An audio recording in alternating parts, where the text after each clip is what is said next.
Class 11 में differentiation का basic formula क्या था, फर्स्ट प्रिंसिपल क्या था? डिफरेंशिएशन का मतलब क्या होता है? अलग करना, ब्रेक डाउन करना एक तरह से।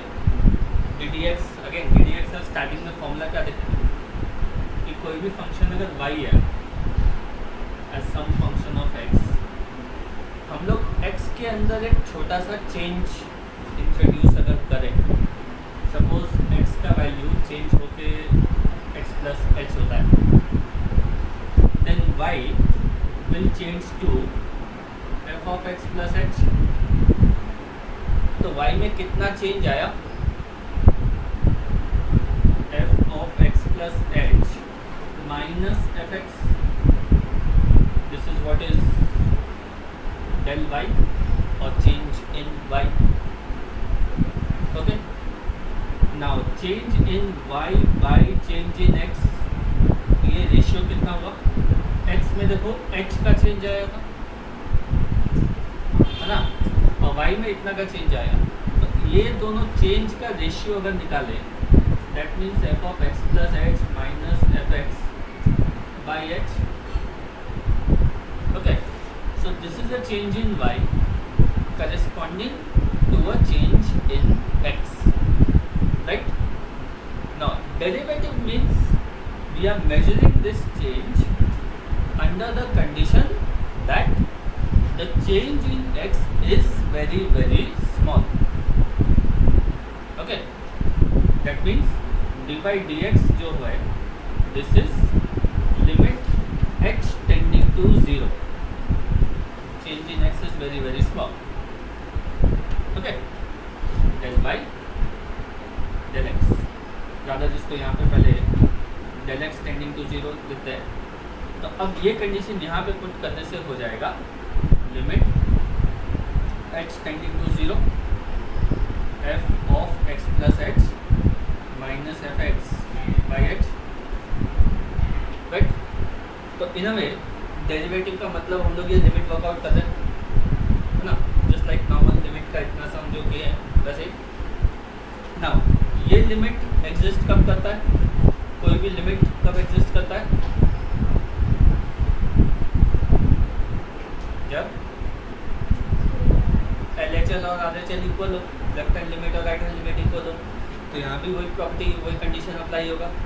This derivative will exist if the left hand limit of this expression and the right hand limit are equal. Okay, तो इसी को हम लोग बोलते हैं left hand derivative and right hand derivative.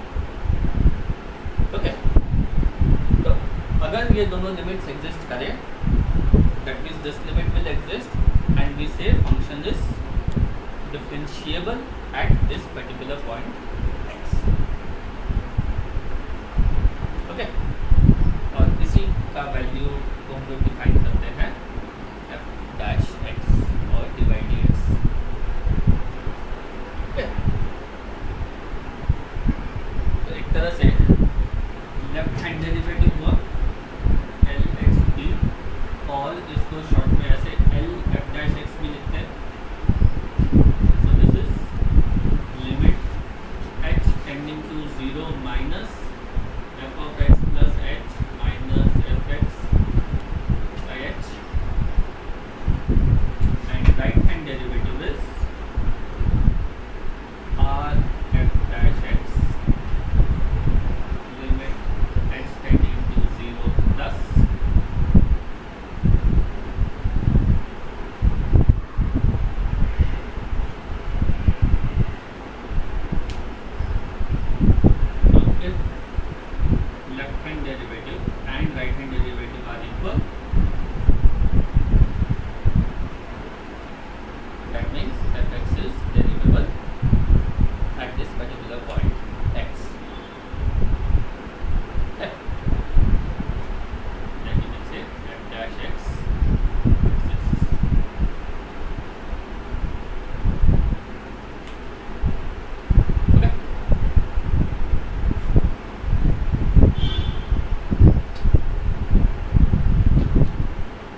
Point put कर देंगे at x equal to a,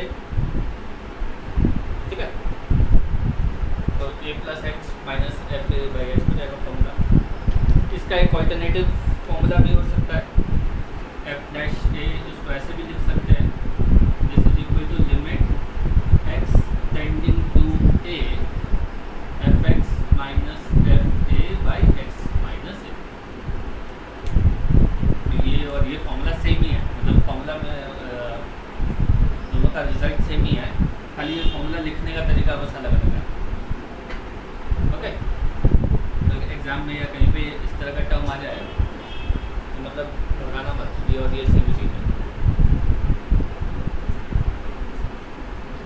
okay, graphically what does it mean? Suppose कोई फंक्शन ऐसा है and we are to find derivative at this particular point x equal to a. Okay, तो ये point P का coordinate P है, P का coordinate होगा a, f a, right.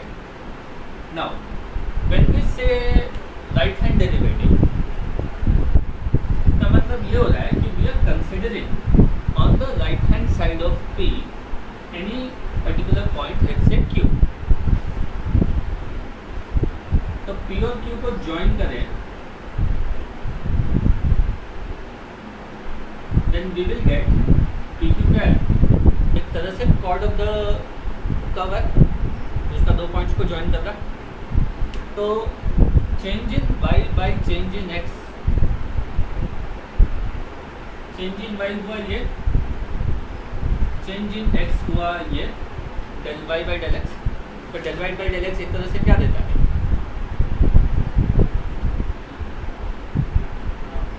PQ का क्या प्रॉपर्टी देता है, y2 minus y1 by x2 minus x1 slope. Okay, change in y by change in x से एक तरह से हम लोग को स्लोप ऑफ द लाइन मिल रहा है, we are getting slope of PQ। Okay, ठीक है। तो यहाँ तक का जो कैलकुलेशन हुआ, this is in a way giving us slope of the chord. Now अब जब हम लोग ये लिमिट पुट कर रहे हैं, what it basically means is we are bringing this point Q closer and closer to P। यहाँ लिख रहा है, यहाँ लिख रहा है, यहाँ लिख रहा है, अल्टीमेटली इतना क्लोज लेकर आते हैं so that ये जो कॉर्ड था it becomes almost a tangent। Okay, ठीक है। तो dy dx जो है वो हम लोग को ये टेंजेंट का स्लोप दे रहा है, slope of the tangent at the point P। ठीक है, नाउ ये तो हुआ राइट हैंड साइड से आए।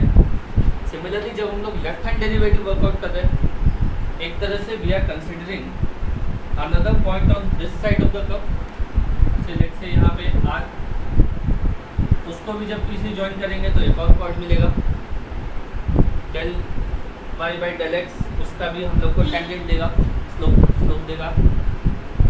We are moving r closer and closer to P, तो उससे देखो इस P से इस साइड का एक टेंजेंट मिलेगा, ओके, से इस तरफ, राइट। तो now if the derivative exist, ये दोनों टेंजेंट्स मीट होके they will form the same straight line. Okay, and that means कि डेरिवेटिव उस पॉइंट पे एग्जिस्ट कर रहा है। ओके, जैसे बेसिकली इन जनरल क्या हो रहा है, dy dx हम लोग को स्लोप ऑफ द टेंजेंट मिल रहा है, राइट हैंड डेरिवेटिव से हम लोग दिस साइड से tangent closer and closer to P आ रहा है, लेफ्ट हैंड डेरिवेटिव से इस साइड से tangent closer and closer to P आ रहा है। And if the derivative exist means ये दोनों टेंजेंट्स कंबाइन होकर सेम सिंगल स्ट्रेट लाइन बन जाएगा। ओके,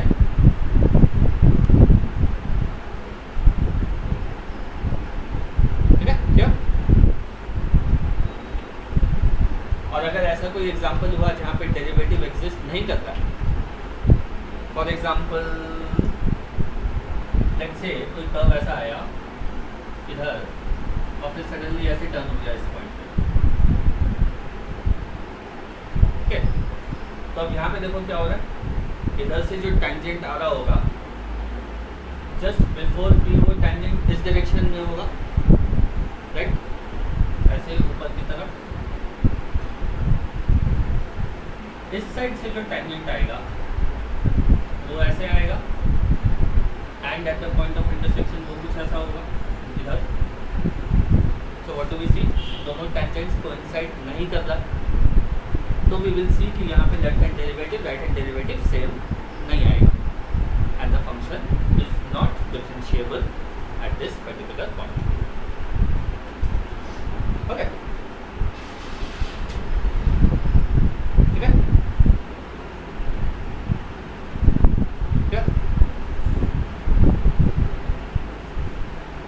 तो यही प्रॉपर्टी हम लोग डिफरेंशिएबिलिटी में चेक कर रहे हैं, ठीक है। Now, if at any point, if a function is differentiable, जैसे यहाँ पे at point P function differentiable है, it will definitely be continuous at that point. Okay? Differentiable है तो definitely continuous होगा ही होगा, okay? कोई 12 पास कर लिया तो मतलब पक्का है कि वो क्लास 10 पास किया होगा, है ना। वही लॉजिक यहाँ पे भी है। डिफरेंशिएबिलिटी एक तरह से ज़्यादा हायर लेवल प्रॉपर्टी हो गया, तो अगर डिफरेंशिएबिलिटी ट्रू है तो डेफिनेटली फंक्शन कंटिन्यूस भी होगा, लेकिन the other way around is not true. You can have a function which is continuous, जैसे ये वाला एग्जांपल है, यहाँ पे फंक्शन कंटिन्यूस है लेकिन डिफरेंशिएबल नहीं होगा, ओके। एक और एकदम टिपिकल एग्जांपल है इसका जो हर जगह यूज़ होता है, मॉड एक्स। मॉड एक्स का ग्राफ ऐसा होता है, at x equal to 0 the function is continuous, okay, but we will see कि at x equal to 0 the function is not differentiable, उसका left hand derivative right hand derivative same नहीं आएगा, okay,